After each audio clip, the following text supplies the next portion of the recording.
र' आरो बे हिनजाव मानायाव बांद्रायबाय साला नंखाय नङैनि स्टेटासआव गावसोर जानाय लोंनायखौ खेबनानै हगारलाबायोना नंखाय नङै गावसोर अबाव थाङो अबाव बेरायो अबाव जाहैयो अबे गिदिर गिदिर रेस्टुरेन्टआव जाहैनोसै गावसिनि पिज्जा जानाय बार्गार जानायफोरखौ खेबनानै स्टेटास दोनना नोंसोरना बांद्रायबाय र' बे जा नुग्राफ्रा लुबैया नामा हो औ जा नुग्राफ्रा लुबैयोना नोंसोर बिदि दोननाब्रा बे फैसारियानो बांसिन दोनो फैसारि जादोंखा जा लुबैयोना जा खुदै गयो जादोंखासै बांद्राय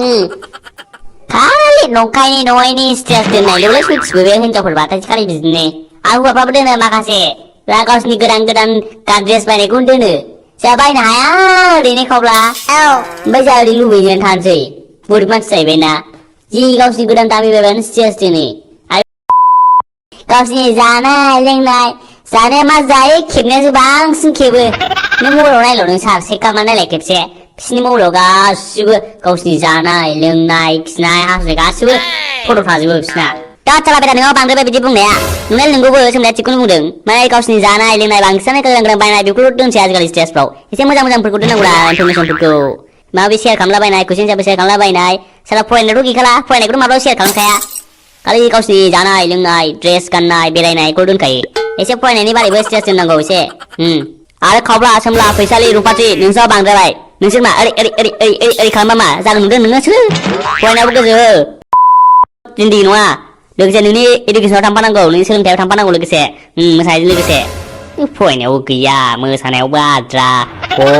बिदिलाय मा जाहैनोसै नोंसोरलाय समान समान थांफानांगौ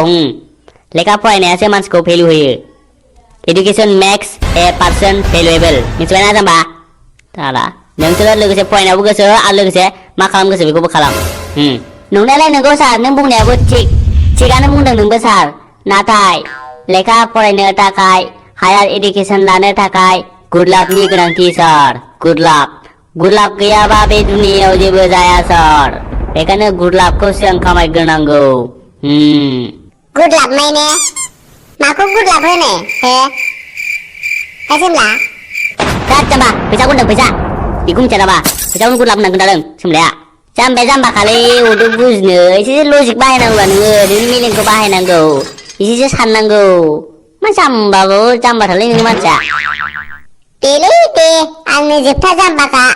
नोंसासो मालाय सियान गोजा आंनो जोबथा जाम्बा नालाय ब्रा जेबो मिन्थिनो रोङा सम्पासो आं सम्पा जाबाय ओइ सोमला नोंथ' आंखौसो होनदोंलै साला आंखौसो एग्जाम्पोल लानानै होनदोंलै साला आं दाख्लै गस्ला गोदान बायनायखौ स्टेटास दोनदोंमोन नों साला आंखौनो होनदों साला इनडाइरेक्टलि साला र' नोंखौ गवा नोंबाय थार' औरा सालथे नोंखौनो होनखानाय आङो हामोनिफ्रायथ' ड्रेस गोदान बायबाय थानो हायो नोंलाय थाखा फैसाफोरा आग्लायदोंबा जोंनोबो हरसाय ओरैजाय लादु जानाय लादु मालाय गावनि गय बागानखौहाय हगारनायदा दाख्लैहाय 20 लाखनि आच्छा बेखायनोसो गोदान बायबाय थानो हादों बियो राकेब गाबोन सरलपारायावथ' पार्टि सार नोंबो थाङोबा दा सरफोर मा 20 लाख सरलपारा खालि जानाय लोंनाय पार्टिल' ना आं दासो मा बुंखो नोंसोरखौलाय दासो बेखौनो बुंदों आरो दाबो बेखौ मानिगोन नोंसोरो नोंसोरखौ पेरेन्टस मिटिं खालामनांसिगोन पेरेन्टस मिटिं खालामबासो नोंसोरो एसे गम मोनगोन आरो मोनसे इम्परटेन्ट खोथा खोनासंजोब नोंसोरना दिनैनो लास्ट क्लास गाबोननिफ्राय गासिबो न'निफ्राय क्लास जाजोबगोन अनलाइन क्लास जाजोबगोन गाबोननिफ्राय खोनासंना लाजोब नोंसोरना दिनैनो लास्ट क्लास गाबोननिफ्राय अनलाइन क्लास जाजोबगोन नोंसोरना आरो गासिबो एटेन्ड जाथारनांगौ सार जोंना टावार नाङा टावारानो जाया जि खस्थ' मस्थ'सो आयु हा हु लायबाय थानांगौ मोजां खोनाया फेफ्रा फनाथ' आरो नेटाथ' बिदियाव जाया आरो अनलाइन क्लासाथ' गोजाननि खोथाबाव जोंना टावारा नांनाया नाङोलाय नाथाय मोनसेल' खोथा जै लाइन थांबाय टावाराव बन्द'खासै टावारा नाङो थरसेल' नाङो जै लाइन थांबाय टावारानो गैखाया मानोथाय जै लाइन थांबाय टावारानो नाङा जोंखायसो एखमबा नोंसिना जुदि टावार नाङाबा दुलिबारिफ्राव फै एबा लामाफ्राव फै एबा खामसालिफ्राव फै नाथाय नोंसोर एटेन्ड जाथारनांगोन अनलाइन क्लासखौ अनलाइन क्लासावबो आं एटेन्डेन्स लागोन एटेन्डेन्सआ जुदि 80% खम जायोबा नायखा फाइन लाजोबनाय जागोन बयनिफ्रायबो बे आं बुंनाय नङा जोंनि प्रिन्सिपाल बुंनायसो बेखायनो हागौ माने एटेन्डेन्स जानो नाजा नोंसोरो 100% क्लासाव जेनेबा टावारानो नांथारा दुरबल अबस्था मारै टावार लागोन दे क्लासा जों खस्थ' मस्थ' हाबनो हाबाबो अनलाइन क्लासाव हाबनो हाबाबो जों गेजेरावनो दानजाफिनगोन पेप्रे फाफ्रा साम' सोबनाय बायदि खोनालाबाय थागोन बिदिनो मा अनलाइन क्लास लानोसै बिदिजों जोङो बोरै जब मोनहैगोन साख्रि मोनहैगोन बोरै फार्स्ट डिभिजन पास जागोन जों बिदि आखलबा साम' सोबबाय थायोबा क्लास लाफुनाय समावनो जाया सार बिदिनो जाया बे एसे ब्लेकमेल टाइपसो थाङो सार नांगौबा क्लासावनो लेंहर जों गोजान थालायगोन नांगौबा आच्छा सोनाबा दे जोंहाथ' मबाइल दं सोरहाबा मबाइल गाज्रि जानो हागौ सोरनाबा डिसप्ले नुवा आसनाबा कारेन्टनि प्रब्लेम आरो एखमबा बारहुंखा बारो आरो दैयाव एसे अखा हाबानो बार लाइन थाया दाना मानोबा एसेल' अखा हानांगौ ओमफ्राय बोरै क्लास लागोन नोंसा बिदियाव लाइनखौथ' बाद होआव आंनाथ' मबाइला रिसार्जआनो जोबबावबाय दिनै जि मेसेज फैगासिनो दहाय फुंनिफ्रायनो रिसार्ज जोब्बाय सोद' होननानै कलबो थाङा मेसेजबो थांबावा दाना आगोलनि थांबावोमोन जिअ'आ एसे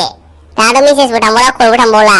रिसार्ज जोब्बाथाय केबजोंनो बन्द'खासै आंनाव फैसा गैया आं दानो रिसार्ज सोनो हाया आं स्कलारशिप मोनबासो रिसार्ज सोनो हागोन सार आं दा रिसार्ज सोनानै बिदि अनलाइन क्लास लानो हाया सार आं स्कलारशिप मोनबा सोनो सानदोंमोन नाथाय दाबो हाबा